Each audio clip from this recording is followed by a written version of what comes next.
Hello and welcome to all study with Sami sir. आज हम बात करने वाले हैं इमेज फॉर्मेशन की।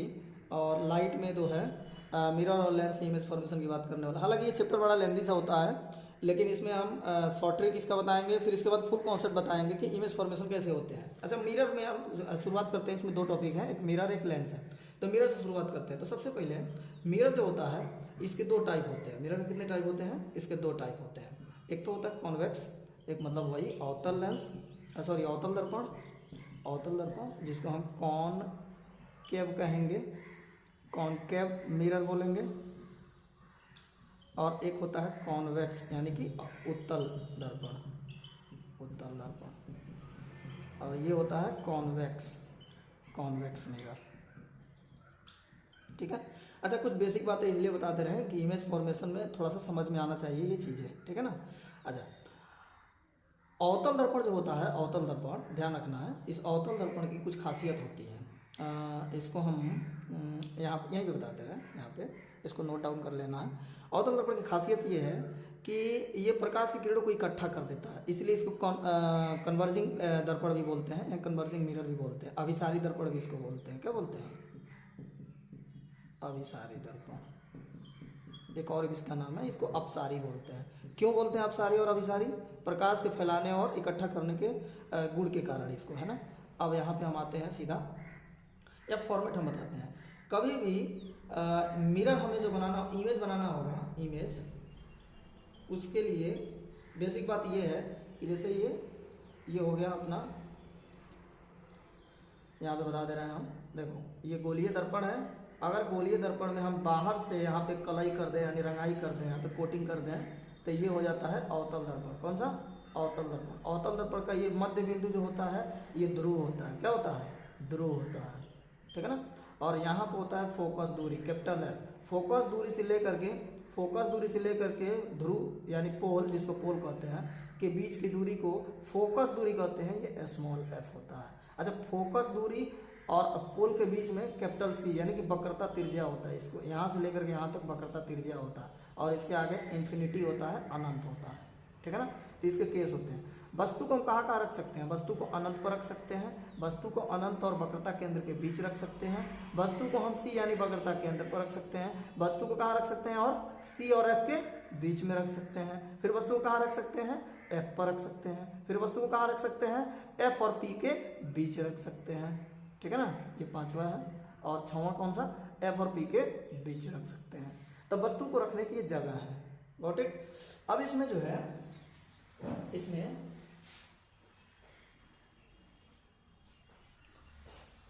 इसमें हम थोड़ा सा एक और बेसिक इसका हम बता दे रहे हैं, इसको नोट डाउन कर लेना है, ये इमेज को फॉर्मेशन में मदद करेगा।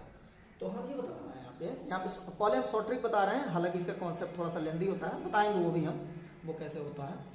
वो एकेडमिक एग्जाम में तो वही लिखने होते हैं, बट याद करने के पर्सपेक्टिव से जो ये तरीका बता रहे हैं ये बड़ा इंपॉर्टेंट होगा, इसको ध्यान रखना जाना चाहिए।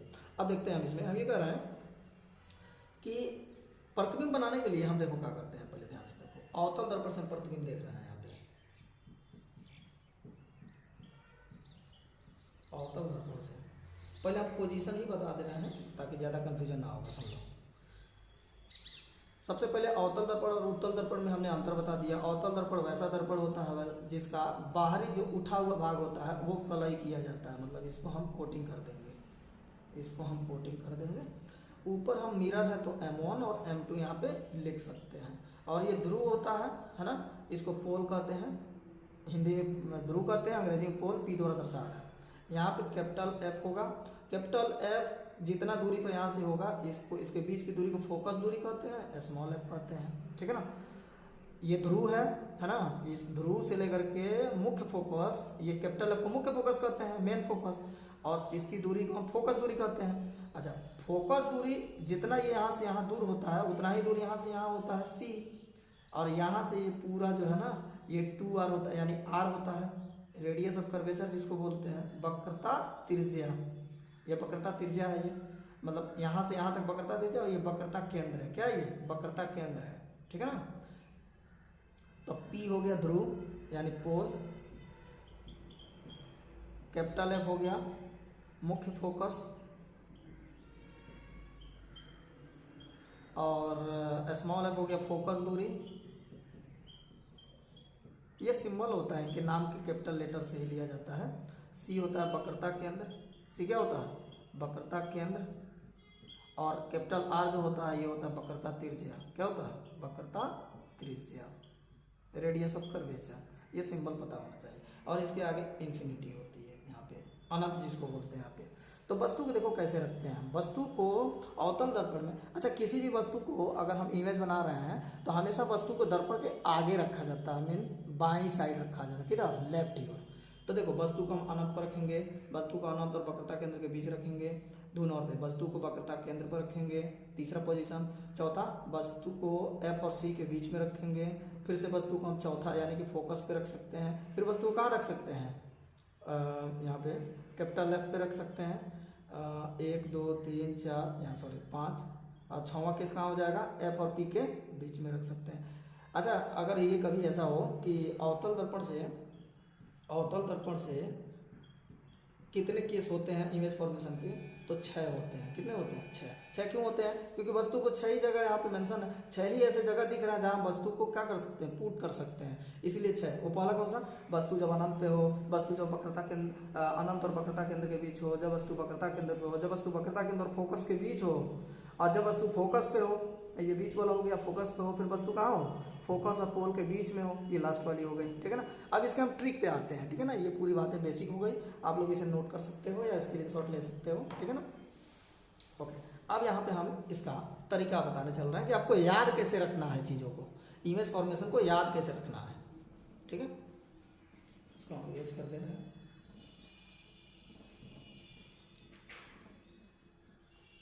ये शॉर्ट ट्रिक बता रहे हैं अभी हम, इसका लेंदी मेथड जो बताएंगे वो पूरा कॉन्सेप्ट, फुल कॉन्सेप्ट जो एकेडमिक में लिखा जाता है। हालांकि ये वाला जो है ना, इसका हम लोग क्या करेंगे कि जैसे कॉम्पिटिटिव एग्जाम में पूछ लेता है सीधा कि यहाँ वस्तु रखी है किसी अवतल दर्पण या उत्तल दर्पण यहाँ, तो बताओ उसका प्रतिबिंब कहाँ बनेगा, ऐसे करके, ठीक है ना। तो उसको याद रखने के लिए ये होता है। अब आ जाते हैं हम अवतल दर्पण से, अभी तक हम उसका बेसिक बताए थे। अवतल दर्पण से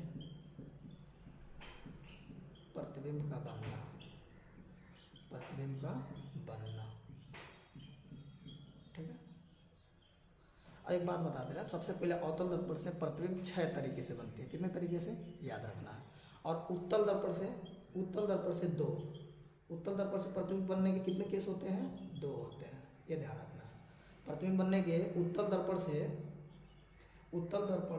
जो प्रतिबिंब बनने के केस होते हैं 2, अवतल दर्पण से 6, ठीक है ना। ये बात याद रखना, हालांकि वहाँ पहुँचेंगे तो हम बताएंगे वो कौन से 2 होते हैं। अब आ जाओ यहाँ पे, जो 6 सिचुएशन थी वो इसको हम ऐसे लिख देंगे, यहाँ मेंशन कर दे रहे हैं। ये पूरा ये प्रिंसिपल एक्सिस होती है, मुख्य एक्सिस जिसको बोलते हैं, ठीक है ना।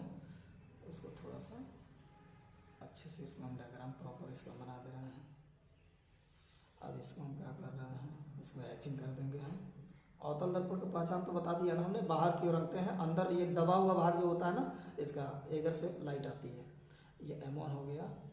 अब ये शॉर्ट ट्रिक है तो इसलिए इसमें थोड़ा सा बहुत ज़्यादा एक्सप्लेन नहीं कर रहे हैं चीज़ों को, केवल याद रखने के लिए उसको बता रहे हैं। P हो गया, कैपिटल F हो गया, फुल वीडियो में सारी बातें और डिटेल में बताएंगे। F हो गया, C हो गया, और यहाँ क्या हो गया, इन्फिनिटी हो गया। फिर यहाँ पे हो गया इन्फिनिटी।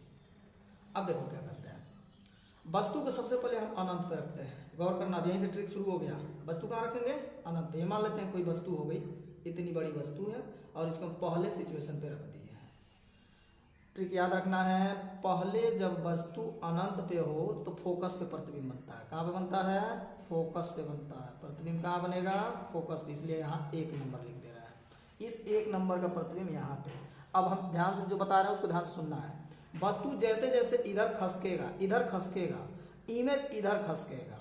ध्यान से, वस्तु इधर आगे की ओर खसकेगा तो इमेज इधर की ओर खसकेगा, और वस्तु जैसे जैसे इधर खसकेगा, इमेज इधर खसकेगा ही, साथ साथ इमेज की साइज इंक्रीज होती चली जाएगी। कैसे इंक्रीज होगी, और एक बात और बताते हैं, ये जो लाइन हमने खींचा हुआ है प्रिंसिपल एक्सिस, इसके नीचे जो प्रतिबिंब बनता है उसे उल्टा बोलते हैं। अगर नीचे बनेगा प्रतिबिंब वो उल्टा होता है, और इस प्रिंसिपल एक्सिस से ऊपर प्रतिबिंब बनता है तो वो होता है सीधा। क्या होता है, सीधा होता है। यानी नीचे प्रतिबिंब बनेगा, तो उल्टा होगा, नीचे बनेगा तो कैसा होगा, उल्टा होगा, और ऊपर इस प्रिंसिपल एक्सिस के ऊपर कहीं भी बनेगा तो क्या होगा, सीधा होगा। अच्छा, इस दर्पण के आगे प्रतिबिंब बनेगा तो वास्तविक होगा, कैसा होगा, वास्तविक, आगे बनेगा तो वास्तविक और पीछे बनेगा तो आभासी, ठीक है ना। तो अगर पीछे बनेगा तो होगा आभासी, यहाँ पे हम लिख दे रहे हैं, ठीक है, यहाँ पे कहीं हम लिख दे रहे हैं, देखो ये मान लो प्रिंसिपल एक्सिस है, तो इसके ऊपर अगर प्रतिबिंब बनेगा तो कैसा हो जाएगा, सीधा, नीचे बनेगा तो कैसा हो जाएगा, उल्टा, और आगे बनेगा, आगे ये मान के चलो एक डेमो बता रहा है इसका, तो ये अगर आगे बनेगा ऐसे, मान लो ये आगे, आगे का मतलब ऊपर नीचे कहीं भी, इधर मतलब इस साइड में, तो इधर कहीं भी बनेगा तो वो वास्तविक होगा, कैसा होगा, वास्तविक, रियल होगा, और जो इसके पीछे बनेगा आभासी होगा, कैसा होगा, आभासी, कैसा होगा, आभासी, वर्चुअल होगा। तो इसको थोड़ा ध्यान रखना। अब हम आगे चल रहे हैं यहाँ पे, अच्छा नहीं तो क्या करना है, हाँ, तो हम बोल रहे थे कि वस्तु को यहाँ रखा हमने, प्रतिबिंब यहाँ बनेगा, ये कैसे बनेगा ये कॉन्सेप्ट वाले में बताएंगे आप, ठीक है ना, कैसे यहीं बनेगा वो कॉन्सेप्ट वाले में बताएंगे, फिलहाल ये याद रखने के लिए है ये, ठीक है ना। अच्छा, ऐप पर बनेगा, ओके। अब जो है और कैसा बनेगा, इसमें तीन चीज़ें ध्यान रखनी है, हर बार हमें तीन चीज़ें ध्यान रखनी है, स्थिति मतलब कहाँ प्रतिबिंब बनेगा, प्रकृति नेचर कैसा प्रतिबिंब बनेगा, और आकार उसकी साइज क्या होगी। तो ध्यान से हम बता देते हैं, यहाँ बनेगा एक नंबर पे, तो पहले स्थिति हो जाएगी एफ पर, कहाँ पर बनेगी, फोकस पे। प्रकृति कैसी होगी, वास्तविक और उल्टा, उल्टा क्यों, इस लाइन से नीचे ये बनता है, बहुत ही माइनर होता है ये, प्रैक्टिकली नीचे ही होता है प्रिंसिपल एक्सिस से, लगता है फोकस पे है, थोड़ा नीचे की ओर होता है, इसलिए इसको हम बोलते हैं क्या, पहले तो वास्तव में बना है ये आगे की ओर, तो इसलिए वास्तविक लिखेंगे, वास्तविक, उल्टा, वास्तविक, उल्टा, सही है। और आकार कैसा होगा, बिंदु के आकार का या वस्तु से बहुत छोटा, कैसा, बिंदु के आकार का,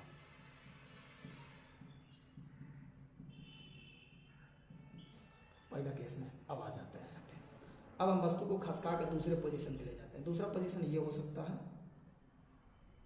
दूसरा पोजीशन ये हो सकता है वस्तु का, वस्तु ये कोई ऑब्जेक्ट है, हम सरका के इधर कर देते हैं, ये इमेज अब खसक के इन दोनों के बीच में आ जाएगा, और साइज जो यहाँ पे पॉइंट साइज की थी वो साइज थोड़ी सी इंक्रीज हो जाएगी, थोड़ी सी इंक्रीज हो जाएगी, दूसरा, और वस्तु इतना बड़ा है और ये इतनी सी बनी है, तो वस्तु से छोटा, वास्तविक और उल्टा, रियल इन्वर्टेड, वास्तविक और उल्टा को अंग्रेजी में बोलते हैं रियल इन्वर्टेड, और कैसा, छोटा, वस्तु से छोटा, ध्यान रखना बात को, ओके। अब तीसरा नंबर केस में आते हैं, तीसरा नंबर, ये सब बातें आपको ध्यान रखना है। तीसरा नंबर वस्तु को कहाँ रख रहा है, सी पर रख रहा है, ये लो तीसरा नंबर वस्तु को हमने यहाँ रख दिया। अब वस्तु खसक के किधर आ जाएगा, मतलब इमेज इसका खसकेगा, सी पर आ जाएगा, सी पर आ जाएगा, यहाँ पे सी हम मेंशन कर दे रहे हैं, और यहाँ पर जो साइज हो जाएगी वो वस्तु के बराबर हो जाएगी, मतलब जितनी बड़ी वस्तु रहेगी उतनी साइज की ही बनेगी। तो यहाँ पे रियल इन्वर्टेड, वास्तविक और उल्टा, और कैसा, बराबर, वस्तु के बराबर या समान, ठीक है। अच्छा, चौथे वाले केस में क्या होगा, वस्तु सी और एफ के बीच में आएगी, मान लो सी और एफ के बीच में हमने यहाँ रख दिया, दिस इज 4, तो ये वस्तु जो यहाँ इमेज बनी थी अब खसक के इन दोनों के बीच में, इन दोनों के बीच में कहीं भी मान लो यहाँ, अब साइज जो बराबर हुआ था वो थोड़ा सा बढ़ जाएगा, यहाँ पे थोड़ा सा बढ़ जाएगा, चौथा, ये तीसरा है, ठीक है ना, ये चौथा हो गया, चौथा। और ये भी रियल और इन्वर्टेड होगा, वास्तविक और उल्टा, जगह नहीं है इसलिए रियल इन्वर्टेड अंग्रेजी में लिख दे रहा है, इसका मतलब वास्तविक और उल्टा होता है, ठीक है ना। और ये जो बराबर हुआ था यहाँ पे बड़ा हो जाएगा, कैसा हो जाएगा, बड़ा, सही है। अब आ जाते हैं हम वस्तु का रखने फोकस पे, ये लो फोकस पे 5 नंबर। अब चौथा नंबर यहाँ इमेज बनता है, इमेज खसकेगा, अब इन्फिनिटी पे आ जाएगा, थोड़ी साइज बढ़ जाएगी, हमने बोला जैसे जैसे ये इधर खसकेगा ये इधर की ओर भागता जाएगा, भागेगा, साइज थोड़ी सी बढ़ती चली जाएगी। तो यहाँ पर पाँचवा रियल इन्वर्टेड, बड़ा है ना, बहुत बड़ा, कितना, वेरी लार्ज, बहुत बड़ा, बहुत बड़ा। 5 केस हो गया।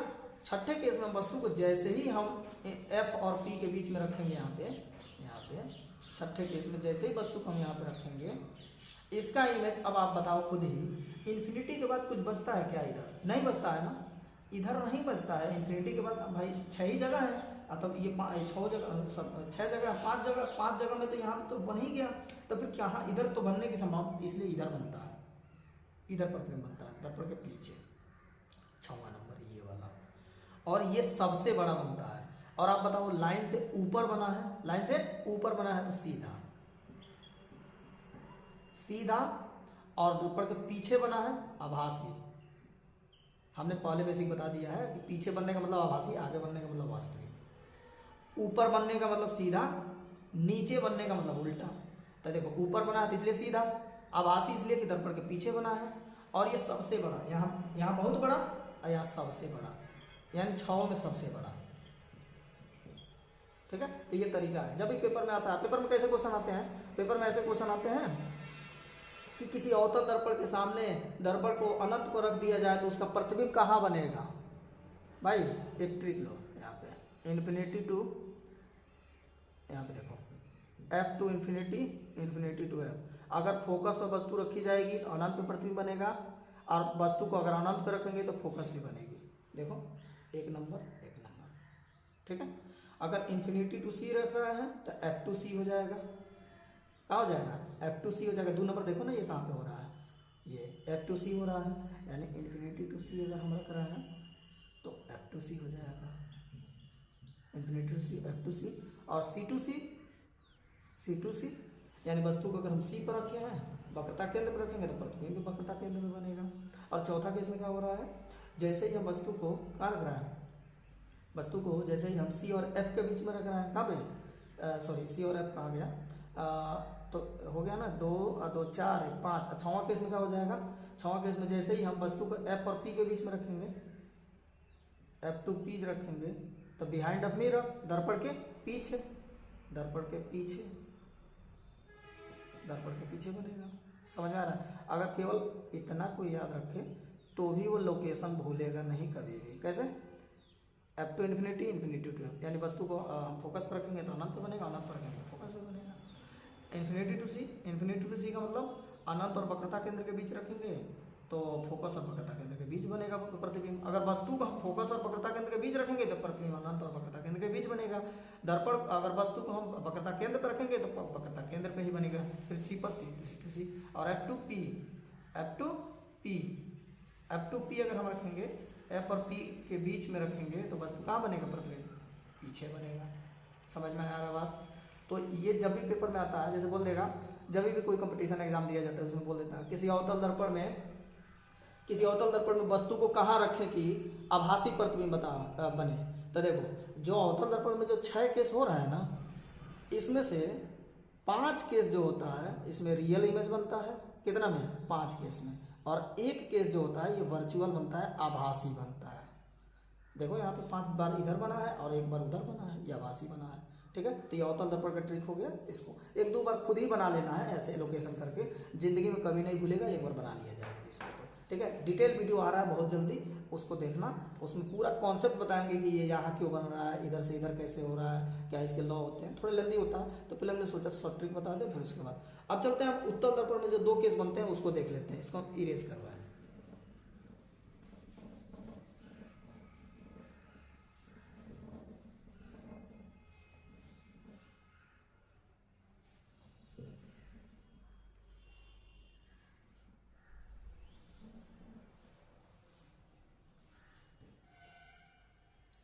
अब आ जाते हैं उत्तल दर्पण में।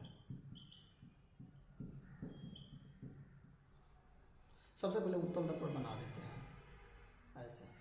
अच्छा, अवतल दर्पण हमने क्या किया था, रंगाई कहाँ से किया था हमने, याद होगा ना, ऐसे हमने बाहर वाले से किया था। अब की बार अंदर वाले से कर देंगे, मतलब रंगाई ऐसे कर देंगे तो ये उत्तल दर्पण हो जाएगा। तो M1 M2 यहाँ पे हम मेंशन कर सकते हैं, कोई दिक्कत वाली बात नहीं है, क्योंकि मिरर है, ये पोल होता है। ठीक है ना। अच्छा, इसकी जो है,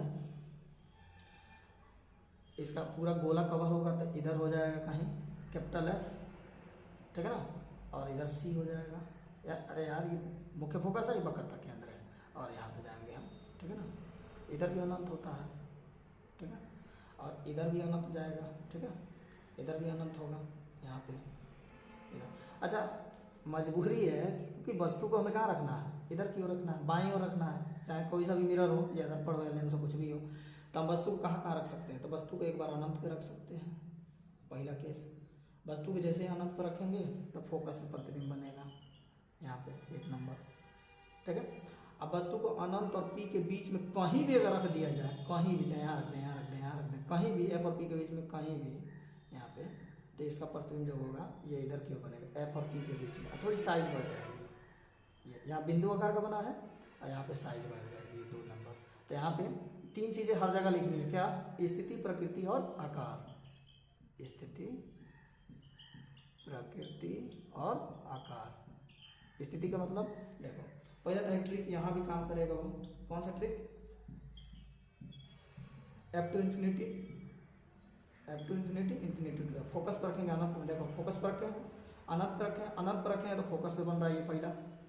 और अगर हम फोकस पे रखेंगे यहाँ तो खैर फोकस में इधर तो रखने का कोई सवाल ही पैदा नहीं होता है, ठीक है ना। इधर तो फोकस है ही नहीं, वस्तु को बाईं ओर रख रहे हैं तो मतलब ये ट्रिक यहाँ भी काम करता है, कौन सा? अनंत वाले फोकस पे चला जाता है, ठीक है। अब यहाँ देख लेते हैं। और जब वस्तु को हम रखते हैं कहाँ पे? 2 नंबर पे, तो यहाँ पे 2 नंबर बनता है, तो यहाँ पे हो जाएगा बिंदु आकार के। देखो पहले बात तो बिंदु आकार का, बिंदु आकार का, और कैसा? आभासी। क्यों आभासी? क्यों आभासी? क्योंकि प्रिंसिपल एक्सिस से ऊपर बन रहा है, ठीक है। और ये वस्तु से छोटा, आभासी यहाँ भी होगा, आभासी वस्तु से छोटा, वस्तु से छोटा, आभासी और वस्तु से छोटा, ये हो गया दूसरा, यानी कि हम यहाँ पे रखेंगे तो, ठीक है। तो ये शॉर्ट ट्रिक था उत्तल दर्पण और अवतल दर्पण से प्रतिबिंब बनने का, इसे ध्यान रखना है। डिटेल वीडियो बहुत जल्दी आ रही है। अब लेंस वाला हम करवाएंगे नेक्स्ट लेक्चर में, ठीक है। Thank you.